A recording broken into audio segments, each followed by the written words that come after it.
¿Qué es lo que siempre Arterias. sale del corazón? Las, ¿Cómo? Arterias. las Bien, arterias. siempre una arteria y siempre regresa una vena.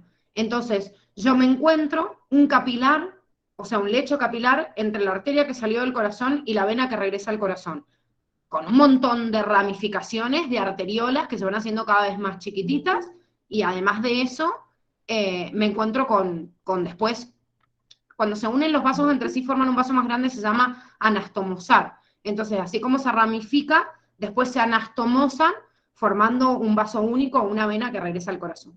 ¿Sí? Esa es la regla general. Arteria, todas sus ramificaciones, capilar, todas sus ramificaciones, y llego a la vena. Cuando yo me encuentro un sistema de más capilar, o sea, otro lecho capilar antes de regresar al corazón, hablo de un sistema porta. O sea, si yo me encuentro dos redes de capilares entre medio de tres vasos principales en vez de entre medio de dos. Ahora, si ese lecho capilar está entre medio de dos venas, entonces digo que es un sistema portavenoso. Si ese capilar está entre medio de dos arterias, entonces digo que es un sistema portaarterial. O sea que si yo parto desde el corazón, el sistema portavenoso sería arteria, capilar, vena y regreso al corazón. Y si es un sistema portaarterial, es arteria, arteria, capilar, vena y luego regreso al corazón. ¿Se entiende? Sí, ahora sí, gracias, dice. No, de nada. Y tienen que saberse esos tres ejemplos nada más. O sea, el sistema porta-hepático y el sistema porta-hipofisario, que son sistemas venosos, y el único arterial es el renal. En realidad es el único arterial porque es difícil que una arteria ya se ramifique, se capilarice, y no entre su oxígeno y se vuelva una vena.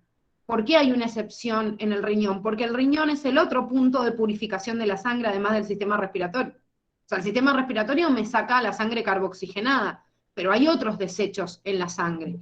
Y en realidad, en el sistema porta renal, fíjense que cuando yo salgo desde la arteriola eferente y ya purifiqué, digamos, la parte, o sea, filtré la sangre, sigue teniendo una gran cantidad de oxígeno porque tiene que repartir y hacer, digamos, capilarizarse en todos los tubitos del riñón. Por eso se llaman capilares peritubulares. Y ahí cuando yo veo que la sangre se vuelve de roja a azul, que es una representación esquemática, es como si se está volviendo carboxigenada o pobremente, o sea, con poca cantidad de oxígeno antes de regresar por la vena. Pero en realidad, por otro lado, está más limpia porque la estoy purificando en el riñón. ¿Sí? Pero es el único sistema porta, el único sistema porta arterial que vamos a estudiar. ¿Alguna otra duda? Dice, yo tengo una duda sobre las venas, que Sí. dicen que son menos elásticas, pero son más distensibles. Es como que no me cierra la idea. ¿Son qué? Menos elásticas, pero más distensibles. Sí, en realidad son menos elásticas porque tienen menos cantidad de elastina, colágeno y fibras musculares, porque es una capa como muy gruesa que tiene en realidad la arteria para hacerla resistente. La distensibilidad de un vaso depende de la capacidad en realidad de justamente distenderse, ¿sí? O sea, de ensancharse. Si yo tengo una capa más finita, la hace más distensible y lo hace un vaso de capacitancia. Pero a la vez, dentro de los factores de resistencia, además de tener una gran cantidad de colágeno, que es una proteína de resistencia, la elastina también es una proteína que favorece esa resistencia porque te da la propiedad elástica, que físicamente es la capacidad de deformar y volver hacia el mismo lugar. Entonces, elasticidad significa deformarlo y volver a su lugar, pero no es lo mismo que distensible. Distensible es la capacidad de adaptarse al flujo de sangre y ofrecer, digamos, no ofrecer tanto freno a la resistencia vascular periférica, que es lo que vamos ahora a introducir ahora con presión, ¿sí? Con la presión sanguínea. Entonces, los vasos venosos siempre son más distensibles, ofrecen menos resistencia al paso de la sangre, porque si la sangre viene cargada con más presión, tienen la capacidad de distenderlo más.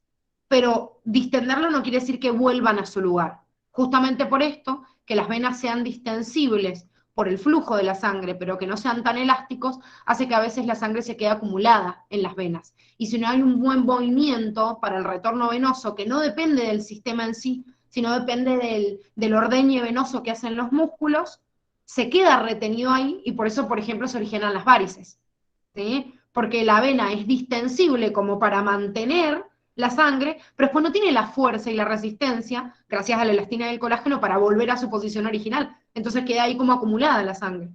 Se distiende, pero después no vuelve. ¿Me entendés? Bien, o sea que, por otra parte, las arterias son menos distensibles, pero más elásticas. Sí, son más elásticas, más resistentes, porque tienen más fibras musculares, son más, o sea, tienen más fibras musculares y pueden ofrecer, digamos, un aumento de la presión al paso de la sangre. Por otro lado, tienen más fibras de colágeno, entonces las hacen más resistentes. Y por otro lado, tienen más elastinas y las hacen más elásticas con la capacidad de volver a su lugar, o sea, a su forma original. No sé si han visto alguna vez un pedazo de carne que cuando lo cortan justo se encuentran con vasos sanguíneos. Siempre está la arteria al lado de la vena.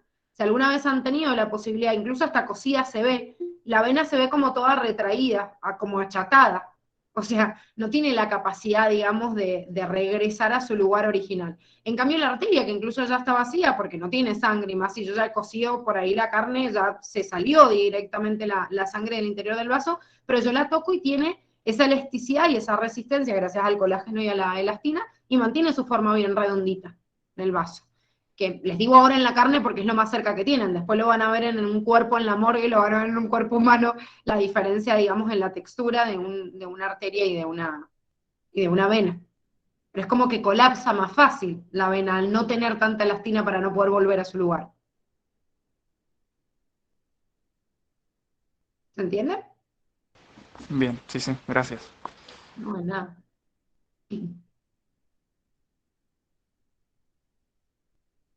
¿Alguna otra duda? No, Gise. Bueno, entonces vamos a empezar con el tema de hoy, eh, que vamos a arrancar desde presión sanguínea. Esperen que se comparta. Que en realidad une bastante, retoma los conceptos que en realidad vimos el día de ayer de gasto cardíaco y en realidad introduce otro concepto nuevo más para tratar de comprender qué es lo que regula justamente a esta presión sanguínea. Para nosotros garantizar, si bien, a ver, cuando yo hablo de presión sanguínea digo ¿qué es una presión? Ustedes esta variable la han visto en física y la han visto en química también. ¿Cómo calculan una presión? Fuerza sobre área.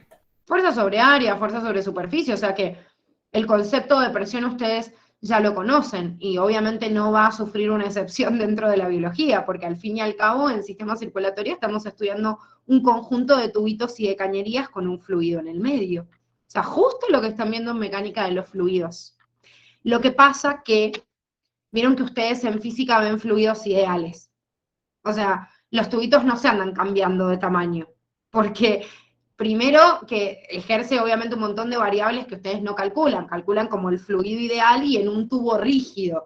Obviamente en el sistema circulatorio yo tengo un tubo que tiene la capacidad de modificarse y por eso introducimos la ley de Poiseuille, que se las han sacado de física, antes la veían, así que ustedes siempre tienen que agradecer en física la cantidad de contenido que le van sacando, si bien ahora creo que les agregaron ahora un tema este año, pero igual con todos los que les han sacado como que les han hecho un favor, porque antes sí estudiaban para rendir también flujos turbulentos, y era mucho más difícil, porque un fluido ideal siempre tiene la misma viscosidad, ustedes prácticamente no ven cómo se va quedando adherido a las paredes, que esto sí sucede en el sistema circulatorio, porque es un fluido turbulento, porque tiene una densidad que va cambiando y por ahí cambia en un tramo y otro, y además los tubos por los cuales pasa tienen una cierta elasticidad y hace que vayan modificando la resistencia al paso del líquido, ¿sí? Pero bueno, el concepto en realidad la base del concepto es lo mismo.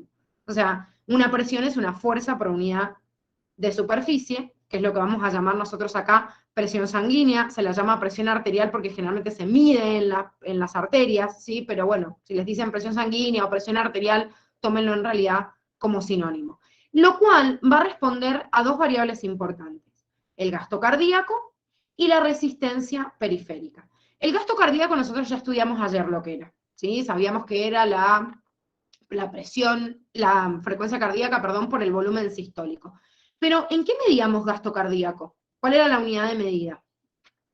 Litros por minuto.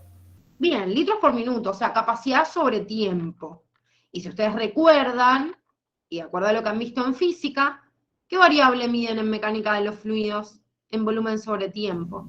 Caudal. Caudal. El caudal, porque el gasto cardíaco es un caudal, ¿sí? O sea que para yo calcular el caudal que yo tengo en el sistema circulatorio, si ustedes despejan esta fórmula y mandan esta resistencia para el otro lado, o sea, dividiendo a la presión, quiere decir que mi caudal depende de la presión, o sea, la fuerza por la unidad de superficie, que va a ser una variable en realidad general que se tiene que tratar de mantener estable en el sistema, sobre la resistencia periférica, o se la llama RPT, que significa resistencia periférica total, que es toda la resistencia que ofrecen los vasos sanguíneos al paso de la sangre. O sea que la presión sanguínea está condicionada por esta variable que es como que depende más que nada del corazón, porque el gasto cardíaco ya habíamos visto que era la frecuencia cardíaca que dependía del marcapasos cardíaco y bueno, y la influencia obviamente endocrina y nerviosa del control, pero está en el corazón. Y además de eso, del volumen de eyección, que el volumen de eyección también dependía de la fuerza del ventrículo. Obviamente tiene que ver con el retorno venoso, pero en realidad tiene que ver con una variable cardíaca. En cambio, la resistencia periférica total depende de los vasos sanguíneos. Es la resistencia que ofrecen los vasos sanguíneos al paso de la sangre, y que vamos a ver ahora de qué variables depende. Pero antes de eso, para entenderlo, la resistencia no es constante. Incluso el gasto cardíaco en el tiempo tampoco es constante, sino que nosotros buscamos variables ideales y buscamos un parámetro máximo y mínimo de la presión. ¿Por qué? Porque varía mucho la presión cuando el corazón está ejerciendo su contracción, o sea, su sístole, y cuando está relajado llenándose, o sea, está en diástole. Hay una variable tan grande en cantidad, así en milímetros de mercurio, que es la unidad de presión con la cual utilizamos en biología para medir la presión arterial. Podríamos utilizar una homología, pero bueno, se utiliza milímetro de mercurio. Yo sé que, ¿ustedes qué utilizan más en física para calcular? Y pascales principalmente. En pascales. Bueno, pero en química deben haber usado cuando calcularon presión milímetros de mercurio, ¿no? Por ejemplo, cuando vieron la ley de los gases y las presiones parciales, hacen la homología entre milímetros de mercurio y atmósfera. ¿Sí? Entonces, en biología utilizamos más milímetros de mercurio. Y si yo veo esta presión máxima y mínima, hay una diferencia grande. Puedo calcular una presión media, que se llama PAM, que ahora la vamos a ver aunque es un anexo, pero en realidad lo que más se usa es calcular la presión máxima o la presión mínima, que se la llama también presión sistólica y diastólica, porque me habla de dos parámetros importantes. La presión sistólica, como me dice la palabra, es la presión en sístole, o sea que es que cuando el corazón está ejerciendo fuerza. O sea que la presión máxima que yo tengo va a depender de la fuerza de contracción del ventrículo, la capacidad que tenga de hacer fuerza. Obviamente, si hay aumento del retorno venoso, el corazón va a expulsar más fuerte, va a sacar más volumen de eyecciones, o va a aumentar el gasto cardíaco, va a hacer aumentar la presión, pero va a hacer aumentar más que nada a la máxima, ¿sí? Porque es el efecto que el corazón, al expulsar con fuerza, es la presión que va a ejercer sobre los vasos sanguíneos. Fuerza del corazón por unidad de superficie. ¿De qué superficie? De los vasos sanguíneos, que es en donde ejerce su presión. En cambio, cuando el corazón está relajado, está en diástole y se está llenando, no es que no haya presión, si el líquido sigue pasando por los vasos, pero va a ser la presión mínima que yo voy a registrar en el sistema, porque el corazón en ese momento no está ejerciendo fuerza. Entonces, es el pasar de la sangre sobre los vasos sanguíneos que sigue impactando y sigue dándole fuerza, pero va a ser la mínima, porque es cuando el corazón está descansando.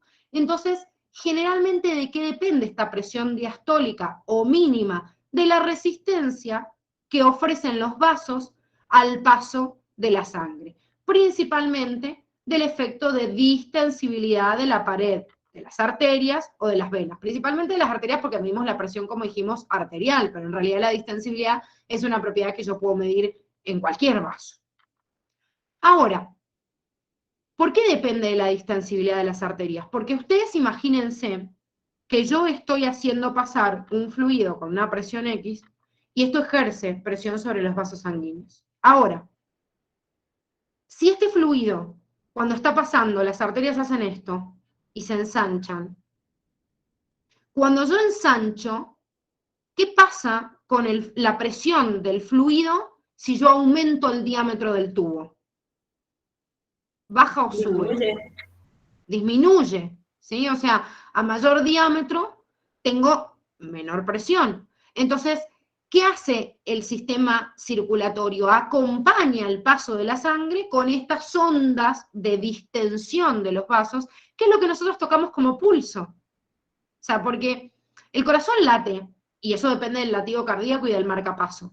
Pero cuando nosotros tocamos el pulso de las arterias, en realidad no estamos midiendo, digamos, la sístole cardíaca, sino que estamos viendo que los vasos se distienden al paso de la sangre y acompañan, o sea, ese pulso acompaña al ciclo cardíaco del corazón, tratando de disminuir el impacto del paso, o sea, de la presión de la sangre en ese punto. ¿Por qué hacen eso las arterias? Porque si yo sería un tubo rígido y fijo, como el corazón no está fijo, cada vez que hace sístole bombea más presión y después baja, y bombea más y baja, y bombea como todo ciclo cardíaco. Si yo tengo tubos rígidos, cualquier situación de estrés, de miedo, de lo que fuera, que me aumente la permeabilidad al calcio en el marcapaso cardíaco y aumente la frecuencia cardíaca, que ya sabemos que aumenta el gasto cardíaco, entonces ese pico de presión en un vaso rígido podría hacer que al no distenderse o no acompañar, reviente y explote. Y es lo que pasa cuando está afectada la distensibilidad de las arterias. Muchas veces que las arterias están rígidas significa que cualquier pico o digamos impulso más grande por parte del corazón, cuando llegue este impacto a los vasos, puede hacer que sean como vasitos de cristal que exploten y ocasionan un infarto. El infarto no existe solo en el corazón, por eso de hecho se lo llama infarto de miocardio. Un infarto en una parte del cerebro, depende qué tipo, obviamente también de falta de llegada de perfusión, que sería la cantidad de sangre que llega a un tejido, en el cerebro se lo llama ACV. Pero yo puedo tener un infarto en el estómago, un infarto en el intestino, un infarto en un montón de partes del cuerpo. Lo que pasa es que la mayoría de las veces no me entero. O sea, con los años todo el cuerpo empieza a cagarla y empieza a funcionar mal, y si se me infarta una parte del estómago, salvo que sea una parte funcional considerable y que los síntomas me lleven a hacerme un análisis, no es que yo me ando haciendo un mapeo, un chequeo de cuántas partes se me infartan en el cuerpo, pero todo el tiempo se revientan vasos, y al reventarse vasos aparece una falta de irrigación de ese tejido, significa una isquemia.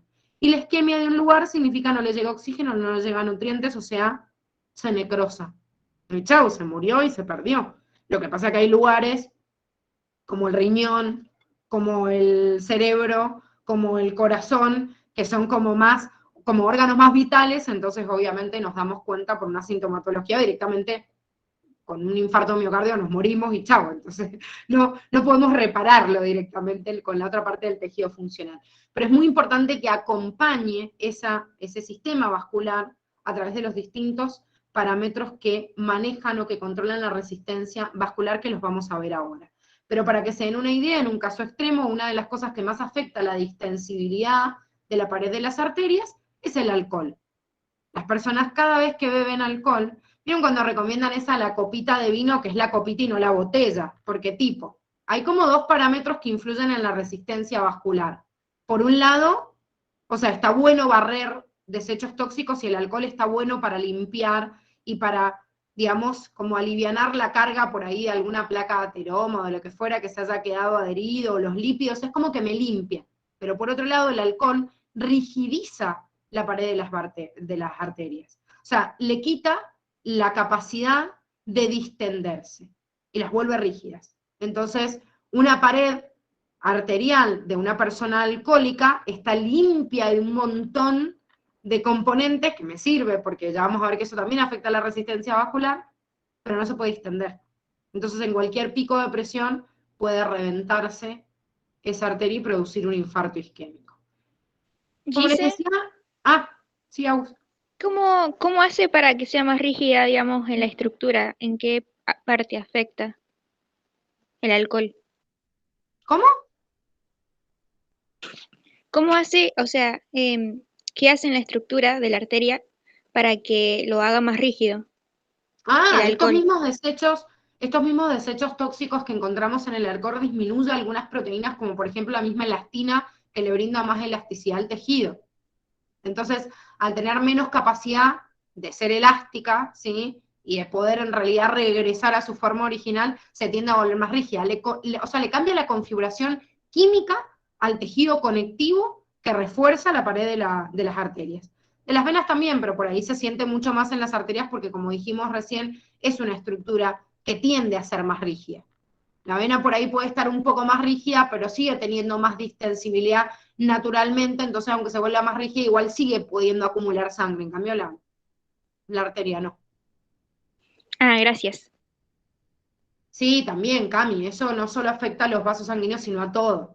O sea, el alcohol tiene un montón de toxinas que el hígado todo el tiempo está limpiando, y gracias a esos tóxicos del alcohol en realidad le damos como mucho trabajo al hígado para sacarlo. Y la liberación de esos tóxicos del alcohol genera radicales libres. Los radicales libres son tóxicos para todos los tejidos. Y todos esos tejidos, se produce la muerte celular de un montón de tejidos y el envejecimiento celular de todo que produce el alcohol es a nivel generalizado, no solo de las arterias, acá puntualmente porque las está volviendo más rígidas, pero en realidad el alcohol afecta a la piel, afecta al sistema nervioso y las neuronas que mata obviamente no las vamos a recuperar, bueno, como cualquier sustancia tóxica obviamente. Así que bueno, una cosa es tomar en su sana medida, pero bueno, cuando hay exceso, por eso les puse el ejemplo de un alcohólico. Uno de los problemas más grandes de los alcohólicos es la rigidización que se produce en los vasos sanguíneos.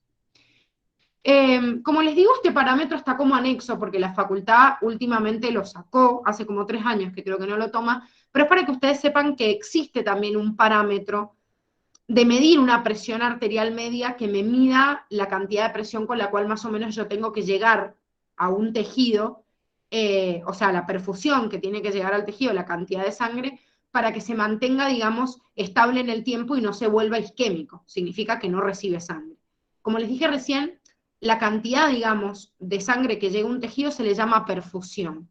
Y la perfusión hacia un tejido se mide en base a esta PAM, o esta presión media, que se calcula como 2 veces la presión diastólica más la sistólica dividido 3, o sea que no es un promedio entre sistólica y diastólica, sino que por una cuestión de tiempo y la caída de la presión que hace durante el circuito vascular, se mide como 2 veces la presión diastólica por cada una sistólica, y esta presión, esta PAM, de 70 a 110 es una presión normal que me garantiza que el tejido no se vuelve isquémico. Eso quiere decir que, por ejemplo, si yo tengo una hemorragia y no tengo suficiente cantidad de sangre, va a bajar la presión arterial sistólica y la diastólica. Porque si tengo menos sangre, retorna menos sangre al corazón, disminuye el volumen sistólico, disminuye el gasto cardíaco. Por un lado se produce vasoconstricción y trata de compensarlo, pero al haber falta de sangre hay aumento de la presión, pero cuando retorna menos sangre es como que hay aumento de la frecuencia cardíaca, pero el volumen de eyección, digamos, desciende tanto que van disminuyendo. Obviamente, si se para la hemorragia o si yo repongo con una transfusión sanguínea, tiendo a tratar de volver a esa presión. Bueno, el cuerpo está todo el tiempo jugando para mantenerla en equilibrio. Pero es un valor que se calcula como unidad media para poder calcular la perfusión a los tejidos. La perfusión no es constante, no es que siempre le llega la misma sangre al tejido, porque si yo tengo ya desde el vamos una presión sistólica y diastólica en el corazón, y en los vasos va haciendo esto, va pasando con más presión, con menos, con más, con menos, y bueno, entonces al tejido también le llega más y menos. ¿Qué sacamos con la PAN? Como un promedio de lo que tiene que llegar, aunque en el tiempo va variando. ¿Se entiende? Sí, sí.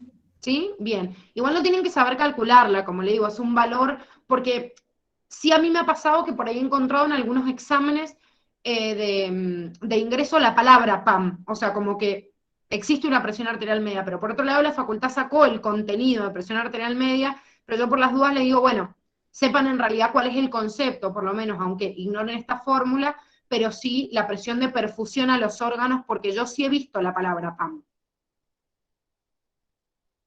No, Belu, cuando les toman la presión, lo que tomamos es la presión sistólica y diastólica. A eso es a lo que iba. Esta es la presión media. Pero cuando nosotros tomamos la presión, primero que buscamos un parámetro de referencia.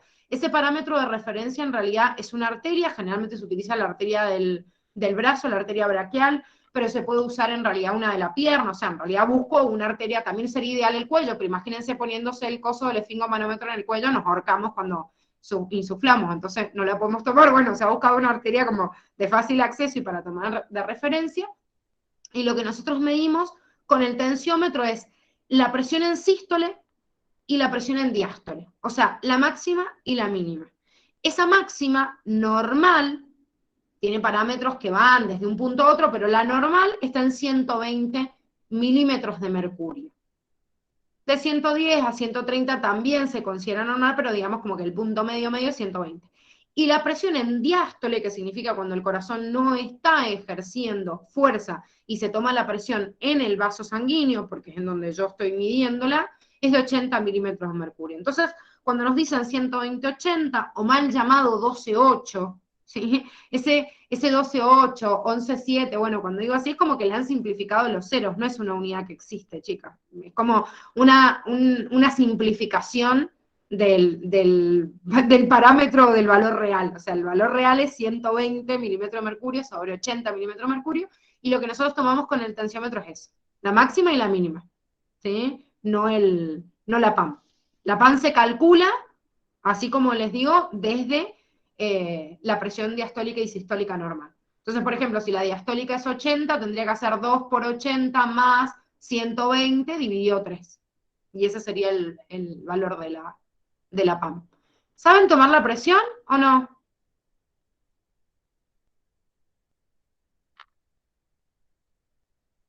Ya como que tienen que aprender. Ah, bien. Bueno, hay varios que sí.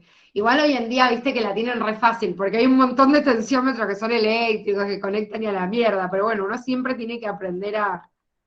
cuando estábamos en la presencialidad, yo siempre les enseñaba a tomar la presión a los que no sabían, llevábamos un esfingomanómetro, pero bueno, ahora estamos medio complicados, pero si alguno no sabe, en la próxima clase presencial, si quieren, llévense un tensiómetro o avísenme y aprenden, porque eso está interesante. Después, supuestamente los enfermeros son los que después toman la presión, pero terminan haciéndolo los médicos en el consultorio también.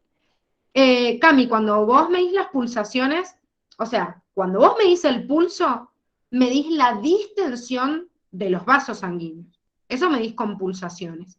Pero en realidad lo que estás tratando de simular justamente son los ciclos cardíacos. No a ver, el latido es como el origen desde el marcapaso, a eso se le llama latido. El tiempo que se demora en hacer todo, digamos, desde que el latido comienza hasta que vuelve a empezar el otro, se llama ciclo cardíaco. Lo que vos medís en la pulsación es para estimar el ciclo cardíaco, pero en realidad lo que vos medís es la dilatación de los vasos. Por eso hay que tener cuidado, y siempre las pulsaciones se toman en arterias de referencia y con estos tres dedos. Nunca con el dedo gordo, porque el dedo gordo, el vaso sanguíneo que tiene, es tan grande o está más cerca de la superficie que tiene pulsación propia. No es que los otros no la tengan, es que está tan adentro que uno no lo alcanza a sentir, pero el dedo gordo sí lo tiene. Entonces yo por ahí, si quiero tomar con el dedo gordo, no sé si estoy tomando la pulsación de la arteria, no sé, de la carótida o del dedo pulgar. Entonces generalmente se toma con estos tres dedos o con el índice y el dedo medio, pero estoy tomando como una referencia de la frecuencia cardíaca. O sea, la cantidad de latidos que hay por minuto, tomando como referencia el estiramiento de los vasos. Es lo mismo que en la presión. O sea, yo quiero tomar la presión sistólica y diastólica, pero en realidad no estoy tomando la presión sistólica, pues si querría tomar la presión sistólica tendría que meterme un tubo que midiera directamente la conexión eléctrica en el corazón, y no lo hago. Utilizo un aparato, ¿sí? O sea, el tensiómetro, que lo que está haciendo es, desde una arteria, estimar la presión con la cual el corazón estaría sacando la sangre. ¿Sí? O sea, son instrumentos para medir algo. No es porque Bien, entiendo. Bien. Bueno, como les decía recién, el concepto de la ley de Poiseuille antes la veían en física, ahora la han sacado porque no ven fluidos turbulentos, pero en realidad nace también desde este mismo concepto físico, como les decía recién, el gasto cardíaco, por eso les puse la homología, es lo mismo que el caudal, que es lo que ustedes estudian en física, y la ley de Poiseuille me dice que el caudal depende de la presión en el sistema sobre la resistencia al paso del fluido. O sea, con cuánta fuerza yo lo estoy impulsando y qué resistencia tengo del otro lado, lógicamente. Lo que pasa es que si yo no cuento esa resistencia, porque veo que el tubo es ideal y que no ofrece ningún tipo de resistencia, por eso justamente la ley de Poiseuille, como les digo, se la sacaron de física porque ven el fluido ideal pasando por un tubito que no ejerce ningún tipo de problema, salvo que varíe el diámetro. Pero en nuestro cuerpo, la resistencia que ofrecen los vasos sanguíneos pueden ser varias.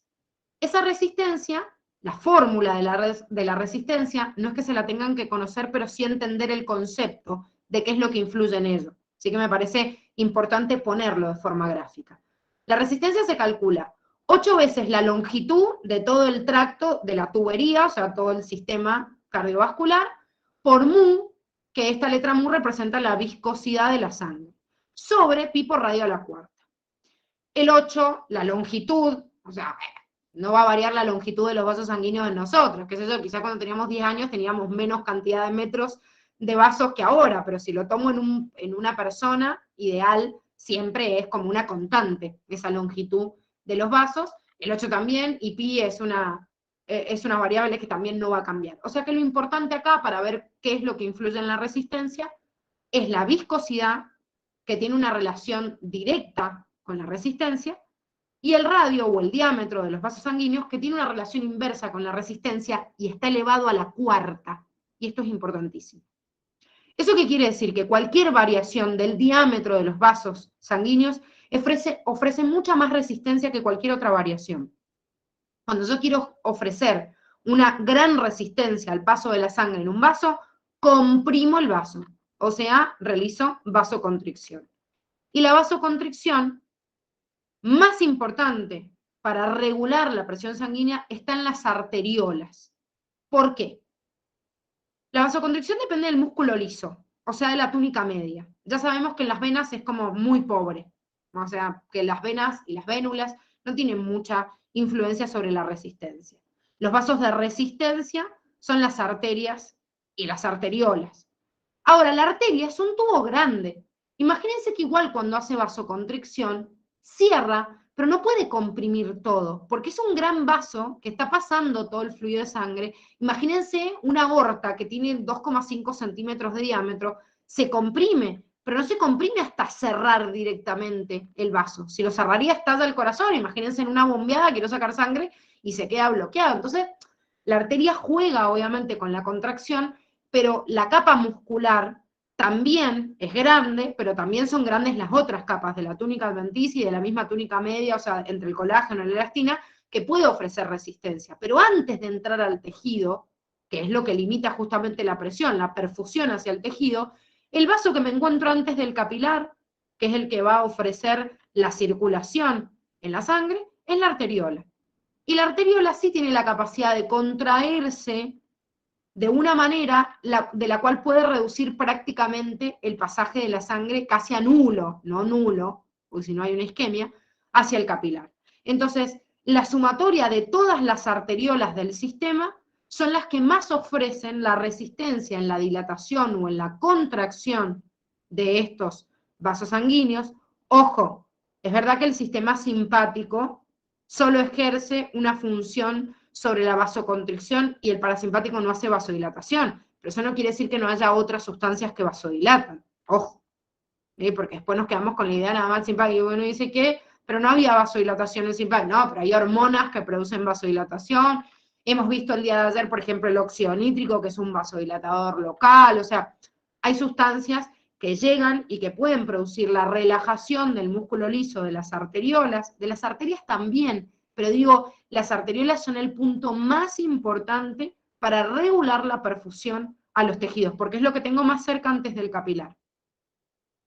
Además de este radio, mientras más chico, más resistencia, porque fíjense, está bajo en la ecuación, o sea que es inversamente proporcional a la resistencia. La viscosidad, en cambio, es directamente proporcional. Lo que aumente la viscosidad de la sangre, aumenta la resistencia. ¿Qué aumenta la viscosidad de la sangre? Cualquier factor que aumente, digamos, los elementos formes y los contenidos en realidad sólidos de la sangre con respecto al plasma. Eso quiere decir que uno de los factores que más va a aumentar la viscosidad de la sangre es una poliglobulia, o sea, un aumento en la cantidad de glóbulos rojos. Por ejemplo, las personas fumadoras tenemos poliglobulia porque nuestro cerebro está leyendo que me falta oxígeno todo el tiempo porque le estoy entrando al tabaco, y eso aumenta la viscosidad de la sangre porque aumenta la producción de glóbulos rojos. Entonces una persona fumadora en un análisis, en un hemograma, va a encontrar siempre más cantidad de glóbulos rojos que lo normal. Eso aumenta la viscosidad.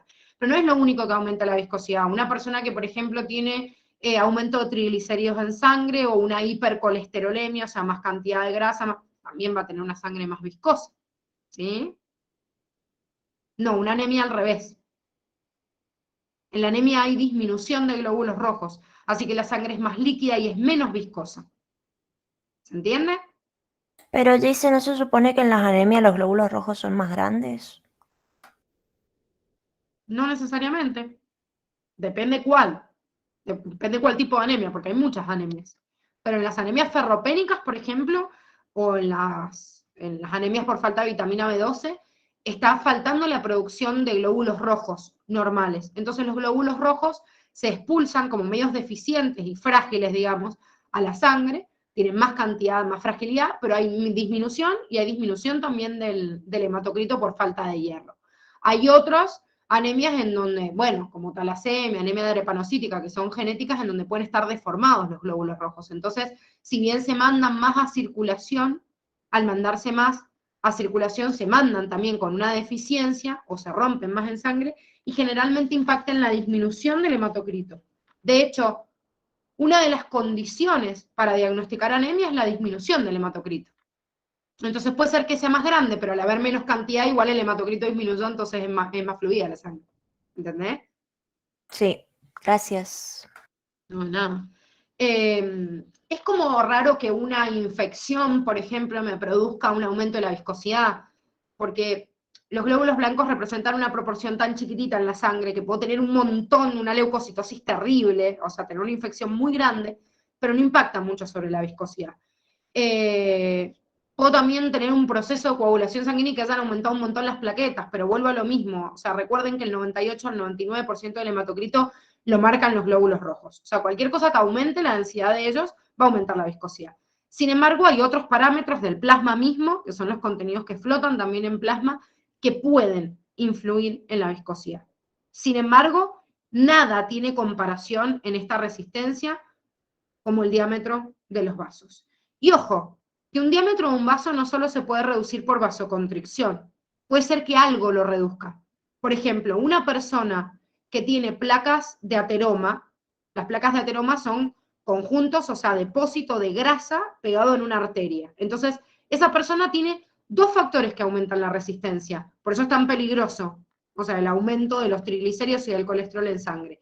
Por un lado, aumento la viscosidad, porque tiene más colesterol, hace más espesa la sangre, más triglicéridos y puede tener como una concentración muy densa o muy espesa de la sangre.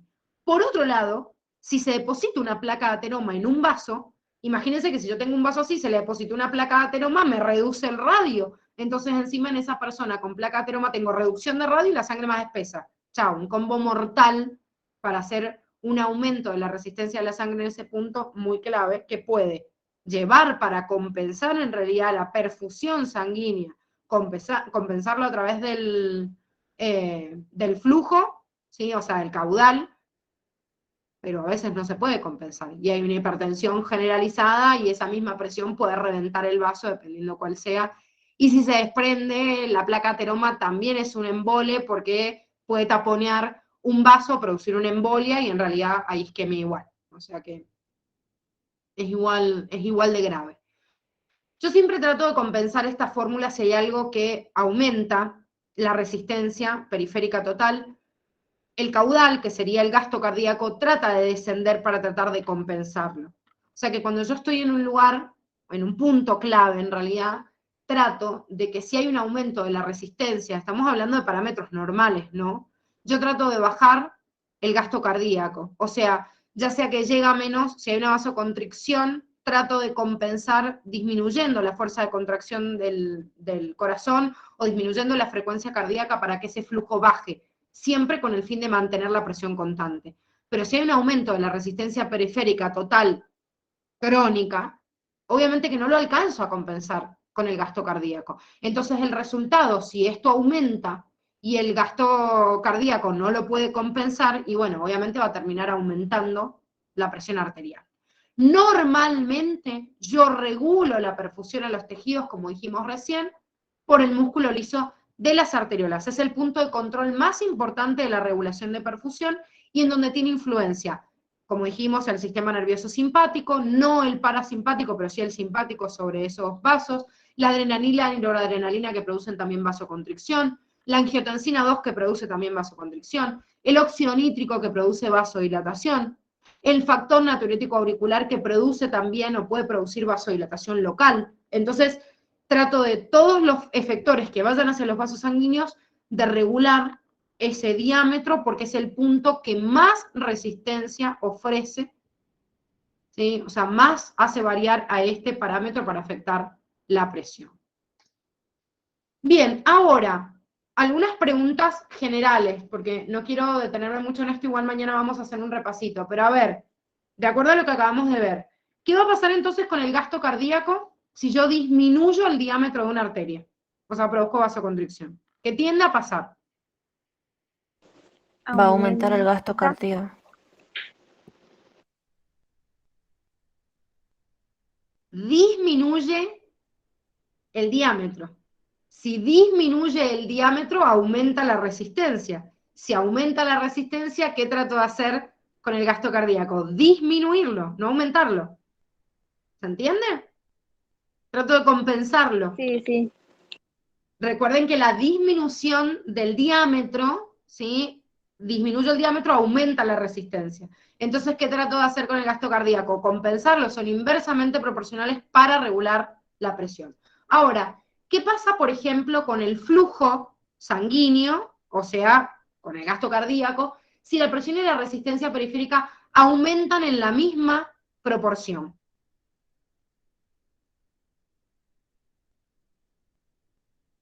Supongamos que tengo más resistencia, pero el sistema también ofrece mayor presión. Se mantiene constante. Exactamente. A veces pasa esto, cuando hay una resistencia periférica aumentada, crónica, la presión también se aumenta de forma crónica. Entonces, trata de mantener constante el gasto cardíaco. Cuando hay patología, o sea, esto de que el gasto cardíaco trate de compensar es en parámetros normales, pero cuando ya hay una patología o algo que me está todo el tiempo manteniendo, por ejemplo, el aumento de la resistencia, que es una persona con triglicéridos elevados, y quizás le despierta un gen y empieza a ser hipertenso.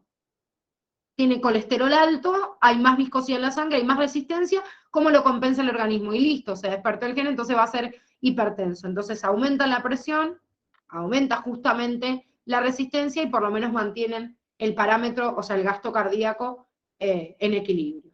¿Qué pasa con la presión si aumentan la cantidad de glóbulos rojos hematocritos? Bueno, lo que recién dijimos. ¿Qué va a pasar con la presión? Aumenta. Tiende a aumentar. Bien, porque esto aumenta la resistencia. No necesariamente, ¿eh? Sí, depende. Porque si hay un aumento crónico en la cantidad, trato de compensarlo por ahí con el flujo, ¿sí? Pero si se prolonga en el tiempo, va a haber un aumento en la presión. ¿Y qué pasa con la presión si hay una hemorragia? Disminuye. ¿Por qué? O sea, ¿cuál sería el factor? Porque disminuye la perfusión, entonces hay menos volemia y, bueno, nada, va a disminuir la Esa presión. es la clave, la volemia, ¿sí? O sea, hay varios parámetros que controlan en realidad o de los cuales depende la presión. En una hemorragia, por ejemplo, lo que sucede es que yo afecto la volemia, la cantidad de sangre total. Si la volemia disminuye, la presión disminuye. ¿Por qué es la relación de la volemia? Está muy relacionado con este primer factor que tienen acá, que es el volumen de eyección. Si yo tengo menos sangre total, hay menos retorno venoso y por ende el volumen de eyección es menor. El volumen de eyección ya sabemos que controla el gasto cardíaco y el gasto cardíaco es un parámetro que controla la presión, ¿sí? O sea, depende sobre todo del regreso de la sangre al corazón. Por otro lado, tenemos, como dijimos, la distensibilidad de las arterias. La distensibilidad de las arterias es un factor que no depende del corazón, sino que depende de las arterias, de la capacidad justamente de distenderse, de estar más rígidas o no, o el aumento o la disminución del radio, ¿sí? Por una vasoconstricción, por una vasodilatación, porque una placa de ateromasa, lo que sea, pero es inversamente proporcional a la presión. Mientras menos distensibilidad hay, aumenta más la presión, o mientras más rígidas son las arterias, más presión hay. ¿Por qué? Porque ofrece más resistencia vascular. La distensibilidad es lo que me habla del radio y que influye sobre la resistencia. O sea que esta también tiene una relación directa, como vimos, con la viscosidad. Y, si bien no está acá, el parámetro que controla el gasto cardíaco no solo depende del volumen de eyección, sino que depende también de la frecuencia cardíaca. Lo que pasa es que trata de compensarlo. Si yo tengo una taquicardia o tengo una bradicardia, el corazón trata de compensarlo con el mismo volumen de eyección y trata en realidad de mantener constante el parámetro. O sea, que yo no voy a afectar la presión porque tengo una taquicardia. La mayoría de la gente puede tener un pico, o sea, una taquicardia por algo, y en realidad el cuerpo trata de ingeniárselas para que la presión sea constante, o sea, que ese fenómeno que ha modificado el marcapaso cardíaco no me desestabilice. Por eso no lo tienen acá. Sí regula el gasto cardíaco, pero en realidad este gasto cardíaco para influir en la presión está más condicionado que nada por el volumen de eyección y no por una taquicardia. Por eso, por ejemplo, uno de los fenómenos más importantes del aumento de la presión es el consumo de sal, porque la sal ya sabemos que es un amante del agua y la sal que llega a la circulación retiene mucha agua. Entonces, ¿qué hace? Aumenta la volemia. Y al aumentar la volemia, aumenta el volumen de eyección y hace un aumento del gasto cardíaco constante, que por más de que yo tenga bajas pulsaciones y trate de controlarlo con la frecuencia cardíaca, no hay con qué darle, porque igual siempre tengo más sangre que bombear. Entonces, termina influyendo en el aumento de la presión arterial. ¿Sí? Cualquier fenómeno que tenga influencia directa a eso. O lo contrario, tengo una hemorragia o tengo una deshidratación, lo que primero impacta es en la volemia. Retorna menos sangre al corazón y eso hace que disminuya el gasto cardíaco y disminuye la presión, y por eso el control que existe, esperen, ya vuelvo a esta imagen, el control que existe sobre otros factores que ya hemos estudiado y que influyen principalmente sobre la volemia.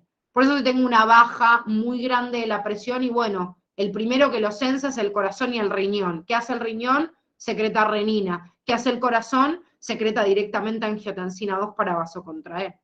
Tengo un aumento de la presión, ¿qué hago? Y bueno, el sistema nervioso trata de frenarlo y libera relajación, por ejemplo, del marcapasos cardíaco, pero inmediatamente el corazón libera, por ejemplo, FAN. ¿Sí? Entonces, libera en realidad cantidad de agua. Yo la verdad que los resúmenes que hace Curtis a veces no los entiendo, porque estos son los factores que nombra acá en la regulación de la presión, pero por ejemplo no me puso al FAN y para mí está como el orto, pero bueno, siempre tómenlo como referencia y siempre vayan integrando todo lo que han visto en las unidades anteriores. Y han tomado como grandes controladores de la presión a estos fenómenos, pero en realidad hay muchos otros que también los hemos visto en paralelo en endocrino y en nervioso, que influyen también en el control. Y que vamos viendo en cada uno de los órganos. Por ejemplo, acá también vimos, el óxido nítrico no tiene una función sobre la presión total, porque tiene un efecto autócrino-parácrino, pero el FAN sí. El FAN es como re importante. Otro factor también, y que lo vimos en endocrino, es la vasopresina o ADH. O sea, justamente se llama vasopresina porque es un vasoconductor, o sea, su principal factor es aumentar la presión. Entonces, todo esto, que es regular la presión normal, depende de que alguien lo cense. ¿Quién lo censa ahí? Obviamente el centro de regulación, que lo vimos también en nervioso, que estaba ubicado en el bulbo, pero ahora le acompañamos, además de este bulbo, que tiene obviamente los receptores principales de control, existen otros receptores, presoceptores y quimioceptores, repartidos por los grandes vasos y repartidos por lugares claves en los cuales el paso de la sangre me limita justamente qué es lo que yo voy a censar para ver si tengo que aumentar o disminuir la presión. Este contenido se completa cuando vemos en respiratorio, en donde vemos toda la parte de los quimiorreceptores y lo volvemos a repasar. Pero ahora que quiero que se queden y quiero que se lo graben a fuego porque suelen confundirse un montón. El bulbo raquídeo tiene varoreceptores o presoceptores, es sinónimo, ¿sí? Porque varo significa en realidad presión, y quimiorreceptores. O sea, sensopresión y sensoconcentración química de determinada sustancia. ¿Por qué les digo que siempre se confunden? Porque el oxígeno y el dióxido de carbono son gases. Entonces, yo puedo medir la concentración en realidad de oxígeno y dióxido de carbono, pero nosotros utilizamos, en biología por lo menos, de forma más útil, la presión de este gas en sangre y no la concentración.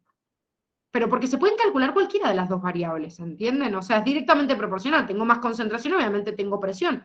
Han visto en química que la ley de presión, o sea, la presión parcial de los gases, sumada me da la presión total que yo encuentro dentro del circuito, pero esa presión es directamente proporcional a la concentración. Tengo más concentración de oxígeno, voy a tener más presión de oxígeno. Como es un gas, desde el sistema respiratorio se miden presiones. Pero medir la presión de un oxígeno, de un dióxido de carbono, no significa que lo va a detectar un presoceptor, por favor. No se confundan eso. O sea, el presoceptor o el baroreceptor sensa la presión, que es la fuerza por unidad de superficie, sobre el vasito. Si aumentó, sobre el vaso sanguíneo. Si aumentó la presión o disminuyó, el presoceptor que está ubicado en los grandes vasos del corazón, pero que también tiene presoceptores a nivel del bulbo, detecta que hay un aumento de presión y lleva a través del sistema nervioso autónomo su señal al corazón, por ejemplo, para producir lo contrario. Y también hay otros controles endocrinos y nerviosos también. Y este como sería el centro más importante. Pero si yo detecto poca concentración de oxígeno, aunque la presión esté normal, chicos, supongamos que tengo 120/80, o sea, la presión está normal, el presoceptor detecta una presión normal, pero la concentración de oxígeno o la presión de oxígeno, no importa, pero es la concentración química de esa sustancia, se sensa en menos, no me importa que la presión sea normal, como me está llegando poco oxígeno, este bulbo raquídeo también ejecuta su función sobre el sistema respiratorio, por eso les digo que vamos a completar esto en el sistema respiratorio, y produce una taquipnea, que significa un aumento de la frecuencia respiratoria para que meta más oxígeno, ¿sí? Porque me falta concentración química de ese gas. Entonces, como que el presoceptor tiene más influencia sobre el control cardíaco. En cambio, el quimiorreceptor es como que tiene más influencia sobre el sistema respiratorio. Influye sobre los dos, ¿sí? Porque puede modificar una variable y yo también voy a aumentar la perfusión. Si tengo poca cantidad de oxígeno, por un lado le voy a decir al sistema respiratorio, respira más, o sea, taquipnea, pero voy a hacer también que el corazón bombee más fuerte, porque el poco oxígeno que tengo igual voy a producir también una taquicardia para que el oxígeno que tenga le llegue a los tejidos. Por eso, si a mí me falta oxígeno, se produce taquicardia y también se produce taquipnea. ¿Se entiende? Sí, dicen. Sí, sí. Miren, chicos, se los preguntan casi todos los exámenes de ingreso y siempre se confunden. En un modelo de pregunta o en otro siempre les meten así como un quimiorreceptor que detecta oxígeno y dióxido de carbono. Y como después vemos presiones, presión de oxígeno, presión de dióxido de carbono, se quedan con la palabra tan presión de este gas que se olvidan de que en realidad no lo puede sensar. Un presoceptor detecta presión. ¿Cómo vas a ver si esa presión viene del oxígeno, del dióxido de carbono o de qué corno? No tiene forma. O sea, para yo sensar oxígeno, dióxido de carbono, concentración de protones, concentración de fosfato, encima acá están como los más importantes, pero puedo sensar el fosfato, el sodio, el cloruro, el potasio, bueno, todo. Los iones que haya, necesito detectar, que un receptor detecte químicamente cuál es la sustancia. En cambio, presión es presión nada más. ¿Qué presión hay? En el vaso, ¿sí? En el vaso sanguíneo. Bien, bueno, esto hay como miles de patologías distintas, pero las enfermedades más comunes en los vasos y en el corazón, Curtis las ha como señalado en estas tres. Como les digo, hay un montón, pero vamos a considerar por lo menos esta definición porque están en un cuadrito anexo de creo que es un cuadrito del Curtis y que la Facu lo completa, que sepamos por lo menos la definición de estas tres patologías. Yo le denomino enfermedad isquémica al corazón cuando no le llega la sangre suficiente al propio corazón. El propio corazón está irrigado por la primera rama de la aorta, que son las arterias coronarias. Si las arterias coronarias están bloqueadas o pasa lo que sea, empieza a bloquearse determinados vasitos. Esto produce enfermedad isquémica. Obviamente, la enfermedad isquémica, como resultado, si no le llega a un lugar, si se muere esa parte del tejido, es lo que conocemos como infarto. Infarto de miocardio, porque como les dije, puede haber infarto de un montón de otros tejidos. El accidente cerebrovascular o ACV es la disminución brusca de la irrigación sanguínea en una parte del cerebro que puede ser por distintos factores. Si hay un trombo o un émbolo, es algo que tapa un vaso, entonces no le llega sangre al lugar. Quiere decir que se produce isquemia, como la irrigación insuficiente a un lugar. Pero puede haber un estallido de un vaso sanguíneo, o sea, que se explote. Por ejemplo, si hay un vaso muy rígido, como dijimos recién en los alcohólicos, se puede estallar. Entonces produce como toda una hemorragia local. El resultado es el mismo, no le llega sangre al tejido y disminuyó la perfusión, pero son dos cosas distintas, que se estalle un vaso y que se produzca toda una hemorragia en la zona, a que algo lo taponee y no le permita la llegada correcta de la sangre. Y por último, la enfermedad hipertensiva, que es lo más común del mundo, casi todos lo tienen, es la presión arterial crónicamente elevada. Cuando yo tengo la presión arterial crónicamente elevada, estoy sometiendo no solo a las paredes de los vasos a un esfuerzo mayor, sino a un aumento de la fuerza que hace el propio corazón. Por eso muchas veces en las personas hipertensas se distiende sobre todo el ventrículo izquierdo, que es el que bombea todo el cuerpo, porque al haber mayor retorno venoso, se empieza a aumentar, digamos, el tamaño del corazón. Entonces no solo tengo un problema porque el corazón cada vez funciona más mal, porque funciona cada vez mal, y porque si yo le meto más fuerza, puede dañar las válvulas cardíacas, las personas con hipertensión pueden tener fallas en las válvulas, esas fallas en las válvulas producen soplos cardíacos, la sangre no se oxigena bien, entonces no llega bien oxigenada a los tejidos, y bueno, y una de las, digamos, de los resultados más negativos de la presión arterial es la obstrucción, ¿sí?, de algún tipo de vaso sanguíneo que directamente le mate la irrigación al tejido y se produzca una isquemia, ¿sí? Entonces, la presión elevada obviamente puede traer distintos, distintos resultados dependiendo del tipo de tejido del cual se trate. O sea, es como algo negativo en todo, depende en dónde afecte más y cuál también sea el origen de ese aumento de la presión arterial. Entonces, por eso es importante controlarlo. Y además que los años son años, chicos, y tenemos tendencia a la hipertensión. Y no es que yo de repente, ahora aumentó la presión, entonces ahora no como más sal. No, es un cuidado que uno tiene que hacer toda la vida. Incluso personas que no han tenido problemas de presión nunca en la vida. Miren, cuando yo tenía, voy a hablar en pasado, yo tenía una presión de 90-50, 100-60 como muy elevada durante toda mi vida. O sea, yo creo que hasta los 30 y pico, bueno, sigo en los 30 y pico, pero al inicio de los 30 seguía con esa presión. Y hay determinados momentos, o sea, yo siempre tuve problemas de presión, no problema, porque en realidad la presión baja no es un problema, pero por ahí se me bajaba tanto la presión que estaba al borde del desmayo durante toda la vida. Y ahora que estoy llegando a los 40, o sea, por ahí tengo picos de presión, que está bien, me aumenta a 130, sigue siendo dentro del parámetro normal, entonces los médicos me dicen, no, no es para medicar, sí, claro, pero una persona que tiene presión normal 100 de máxima, 130 es como si me estuvieran metiendo una bomba explosiva en la cabeza que me quiero rajar un tiro. Y no como sal y me vengo controlando toda la vida, y bueno, pero los genes son muy mierda, la hipertensión y la diabetes nos persiguen como las enfermedades más comunes dentro de las enfermedades multifactoriales. Bueno, gracias, Cami. No, ojalá durmiera en formol, pero bueno, es porque no me ven de cerca y me ven las arrugas.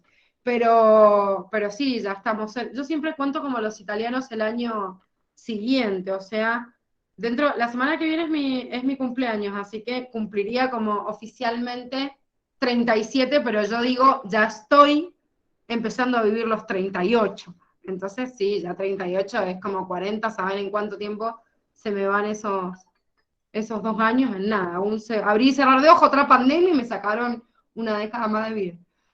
Bueno, nos queda un pedacito de sistema linfático que vamos a verlo mañana. y vamos a repasar algunas situaciones problemáticas, vamos a hacer algunos ejercicios, cómo podemos dividir la clase práctica en dos. Mañana vamos a terminar linfático, vamos a ver dudas, así que anótense todas las dudas que tienen, y vamos a hacer algunos ejercicios como más prácticos. O sea, el TP evaluatorio es el jueves, pero mañana vamos a hacer algunos ejercicios de cálculo que les cuestan más, y después, o sea, y acompañado por nosotros, bueno, los que vayan a la presencialidad con la Dani, los que estén acá conmigo, y ya los soltamos un poquito solos el jueves para hacer el TP. Pero vamos a guiarlos un poquito en estos ejercicios porque por ahí les cuesta mucho si se los mandamos nada más en el TP evaluatorio. ¿Sí? ¿Alguna duda, pregunta? No, Gise, gracias. No.